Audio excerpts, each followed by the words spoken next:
His Excellency Christopher Thornley, Ambassador of Canada, Honorable Deepak Obrey, Parliament Secretary, Cabinet Officials President, Moni Menes, Marojas, that's the Director General Joel Villanueva, Secretary Purisima, Mr. Lance Gokongwei, of course, Mr. John Gokongwei, Attorney Felipe Remolyo, Mr. James Go, Mr. Kevin Speed, Governor Baby Pineda, Vice Governor Yang Giao, Mayor Booking Morales, Mayor Ed Pamintuan, officials and staff of Cebu Pacific Air Incorporated, fellow workers in government, ladies and gentlemen, good morning. Or as they say in Kapampangan, Maya Pabak po kay kayo. It is a great pleasure for me to once again be with the good people of Cebu Pacific. I distinctly remember attending the awarding ceremony of your 50 millionth passenger about a year ago. And seeing today's groundbreaking, it definitely seems that your company is soaring from milestone to milestone. I'd also like to welcome from CAE to the Philippines. Rather, I'd like to welcome CAE to the Philippines.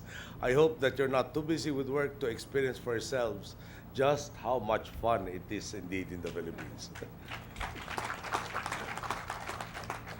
That seems to be repeated too often these days. Huh?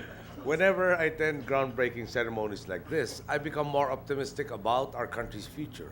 It is always good to see the hard work and creativity of Filipinos being recognized by companies from in and out of the country. And today is further proof of the confidence companies like Cebu Pacific and CAE have in our people's talent and potential. You are expressing your confidence not just in words but in dollars and cents to the tune of $40 to $50 million. Later this year, the Philippine Academy for Aviation Training, a major third-party simulation-based aviation training facility, will rise on these very grounds. Soon we will be able to train world-class pilots here. We will provide a whetstone that will hone yet another of our countrymen's many talents. They will come here and stand shoulder to shoulder with students from all over the world, effectively cementing our position as a hub for aviation training in the Asia-Pacific region. In the spirit of the campaign recently launched by our Department of Tourism, again, soon we will be able to say that even aviation training is more fun in the Philippines. For this, Cebu Pacific deserves our thanks. This is the fruit of Lance Gokongwei's vision. His company has proven its commitment to things bigger than mere operations and profits. Cebu Pac is doing its share in nation building. This is Cebu Pacific following through on its promise to help create a Philippines where truly everyone flies. Today's groundbreaking comes at a time of transformation. As we ramp up our efforts to reform aviation in the country, Right now, the Civil Aviation Authority of the Philippines is focused on regaining Category 1 status under the US Federal Aviation Administration. A positive outcome will result in the expansion of our airlines' capacities, which will redound to a healthier aviation industry, more mobility for our people, and ultimately a more robust and equitably progressive economy. We have also been working on liberalizing aviation here. In the last year, we have seen our liberalization programs translate into very robust growth in both domestic and international air traffic. Likewise, the Department of Tourism has hit the ground running in the implementation of our Pocket Open Skies policy. In fact, last October, they gave a presentation in the 17th World Route Development Forum in Berlin, where they put forth convincing arguments for foreign airlines to include the Philippines in their Asian route expansions.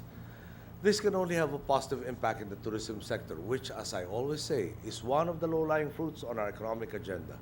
As Secretary Moni Menes has said, selling the Philippines should be as easy as selling Chicken Joy.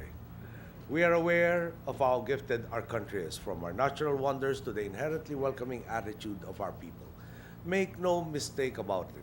We plan on capitalizing on this competitive advantage. Each new job in the tourism industry takes on a multiplier effect, empowering our citizens' financial capacity, allowing local businesses to thrive, and creating even more jobs for the rest of our countrymen. You can imagine just how important your industry is to us in achieving the change we promised. Rest assured that our administration will be doing what we can to make certain that companies from both here and abroad will continue to find good reason to invest here. Our highly qualified and talented personnel, a market that is beginning to realize its potential, and of course, the Filipinos' hospitality and lightheartedness. It is, as we say, again, truly more fun in the Philippines.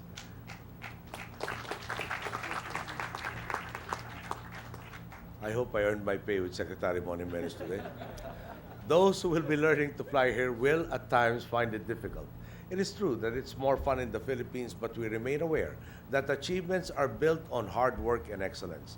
Piloting an aircraft is not easy, but when we look back on the history of flight or on the history of human discovery, we see enduring and undeniable proof that if we set our minds to it and if we're willing to work hard each day, each and every day, then we certainly can achieve anything we set out to do. It is exciting to envision how, in a few months, this facility will be completed, already teaching eager pilots how to operate aircraft. In 3 generations, we have gone from the pioneering flights of Filipino aviators, such as the first flight of Antonio Arnaiz and Juan Calvo from Manila to Spain in 1936, and the setting up of our first international air terminal in Nielsen Field just 1 year later, to our now possessing the technology, the know-how, and the skills to train thousands of pilots who will eventually be flying travelers across continents every single day.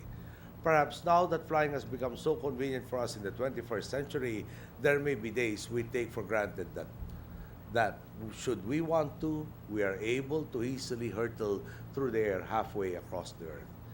Seeing how much progress we have made in such a short time, from celebrating our first flight a little more than 75 years ago to where we find ourselves now, we see how far hard work and commitment can take us in fulfilling our shared dreams.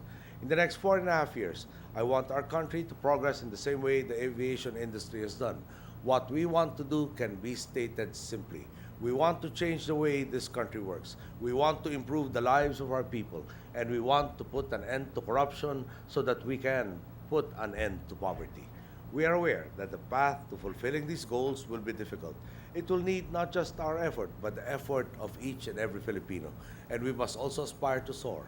We must dare to dream that we have a winning team. It is not just our public servants who need to put in a good shift at work every day, but also in all individuals, those working on constructing this facility, those who will be studying here, and people from the private sector like those working in Cebu Pacific. If we all focus, if we do the things we can and need to do, no matter how small, if we always strive for excellence, and if we do not lose sight of the dreams we share for this country, then surely we can soar higher than we already have. This is our hope, and today we are a step closer to our shared aspirations of a progressive Philippines. Again, my congratulations to one and all. Thank you and good day.